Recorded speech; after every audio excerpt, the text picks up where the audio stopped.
Nangangala yung balikat mo to sumasakit yung pinakagitna. Pag nakahiga po, nagpapadedit. May ako sumasakit po sa dito. Noong December Ilang buwan na to si baby? 6 months. 6 months. Cesarean ka, hindi? Hindi po Normal. normal. Okay, boundary ka. Kumbaga, alalayan lang kita. Bawal kasi yon sa mga bagong panganak. Lalo sa palaka. Kasi hindi pa yan totally nakaka-recover yung ano nyo. Kumbaga, yung mga nainat dyan sa loob, syempre may batang lumalaki dyan.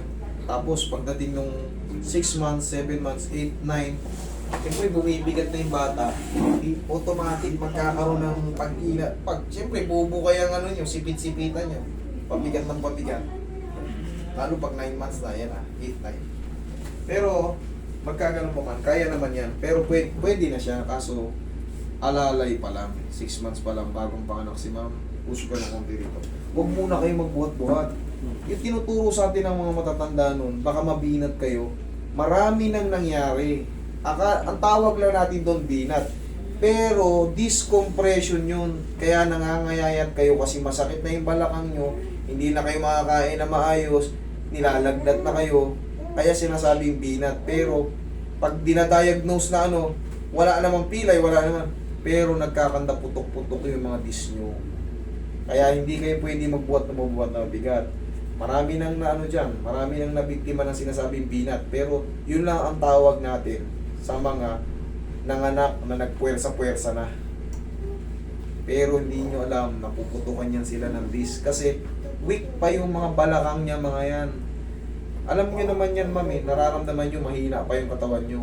Hindi kayo pwede basta ire pa ng ire. Pag umiiri kayo, di ba, may nararamdaman pa kayo. Pag CCR kayo, tapos pag magbubuhat kayo ng parang may pinupulikat pa sa mga ano yun. Di ba?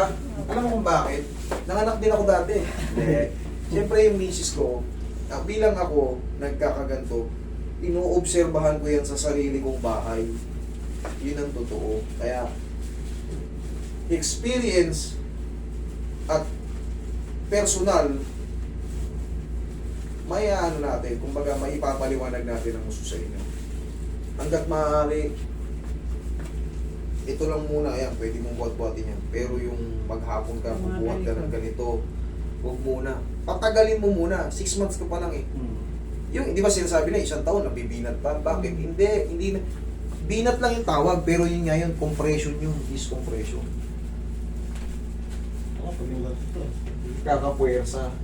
Diba? O ikaw, lalaki ka. Hindi ka pa nanganak. Eh ito, nanganak. Nabawasan ng ilang porsyento sa katawan. Nagpupus ng nagpupus ng lakas kaya eh. Kailangan minimum 6 months kung magpapa-reset kayo. Yun yung sinasabi ko, pwede na to. Pero 6 months, boundary yan. Kasi weak pa yung mga niyan. Mga kalangnan yan, mga yan. Tapos ang adjustment yan, para ka lang magtutulak ng dahan na. Bumari mo yung shoes mo, ma'am. Higa kang patagilid. Tignan nyo kung paano ko siya i-align. Hindi kagaya nung may mga lower back, pinipuwersa. Ito, ganito lang. Para lang didiinan mo yung okay, relax mo lang katawan mo. Ganyan lang. Oh. Naramdaman nyo? Simple lang, pero ang laki ng nyo, kabilang side. Hindi ko ginamit yung katawan ko, kamay lang, ginanong ko lang. Depende sa mga kalagayan nung i-adjust mo. Relax lang. Diba? Bumabalik yung mga sipit-sipitan ni ma'am. Dapa. Pero yung masasarapan siya, hindi siya mapipilay. Kasi, bumabalik lang eh. Tapos, Roy, ganan mo lang din yung kamay mo ha. Medyo ano pa to. Wala kang makikita dyan, puro good yan. O di ba? Wala yan, negative yan dyan. Hindi naman kasi yan dyan. Hindi naman talaga mapapracture to, hindi madidislocate. Bunga ng lumalaki yung bata sa loob, bumubuka yung mga sipit-sipitan niya, tapos, siyempre bumibigat habang lumalaki, nagkakaroon nga ng compression.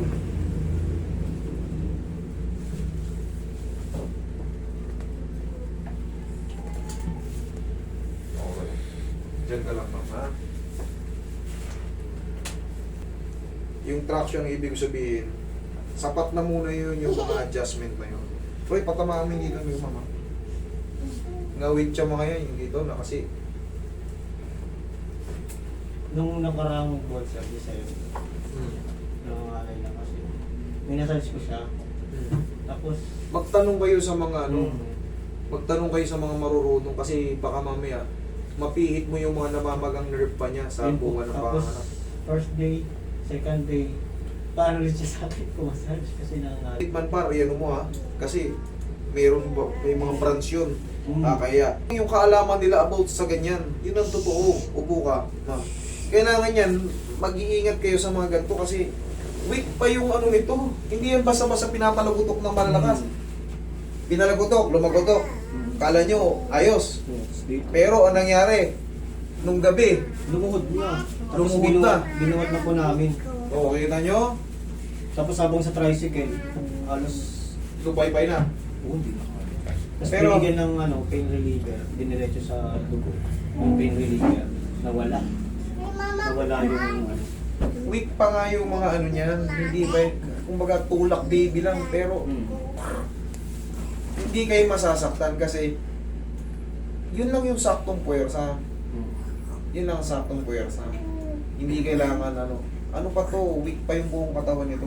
Weak pa yung buong. Kaya hindi pa siya pwedeng sa sarili niya nga lang magpuwersa. Ibang tao pag pupuwersa sa kanya. Ganun ang kalalabasan. Ma-hospital ka talaga. Kaya yung mga kagaya kong nag-a-adjust, kaya sinasabi ng doktor, huwag kayo magpapahilot. Tama naman talaga si Doc. Huwag kayo magpahilot talaga. Yan ang totoo, huwag kayo magpahilot. Lalo kung hindi nila alam talaga yung ginagawa nila. Yan ang totoo kasi life ang kapalit pag nagkamali ka. Eh paano kung hindi nyo na pa-hospital, kung hindi nyo inaagapan? O di, nagsasuggest na siya, sabi niya, gawin niyo na ako hospital. Hindi niya na kaya. Binuhat nung tubig ko. Binuhat. tsaka ma'am, kita mo kulang, ngayon ka pala nag 6 months, kulang ka pa nung nakaraan. Yan ang boundary yan eh. Bago mo pakialaman muna yung mga bagong panganak. Kasi magtiis pa muna kayo talaga ng mga masakit sa katawan nyo kasi lumabas yung bata eh. Stress pa talaga yung ano nyo. Kaya ang dapat lang sa inyo, haplos lang ng pagmamahal. Puro ganyan-ganyan lang muna. Puro pang ibabaw lang muna. Wala munang mga reset, cracking. Wala munang ganyan. Kasi mapipirwisyo lang kayo. Kailangan pupunta kayo sa may knowledge talaga. Tama yung sinabi ng doktor, huwag kayong magpahilot. Huwag kayong magpahilot. Kahit ako'y manghilot, huwag kayong pumunang lumapit sa akin. Tama yun sila. Mag-medication muna kayo para maghilom pa yung mga... Siyempre, nabinat yan eh. Lumalaki yung bata dyan sa loob. Naiinat yung mga katawan natin. Kaya tama yun sila. Magaling din yung doktor na nag-advise. Kasi sabi, sa x-ray, hindi naman ako. Hindi ka naman, wala ka naman scoliosis, wala Hindi makikita yan. Maniwala kayo. Compression yan. O lingon ka rito. Lingon ka rito, ma'am. Sa kabila. May masakit. Wala. Okay ka. Okay. Balakang mo. Yung mga naglagapakan dyan. Okay. Okay. Thank you. Lord, kayo nang bahala sa amin. Turuan nyo kami. Okay? Sige.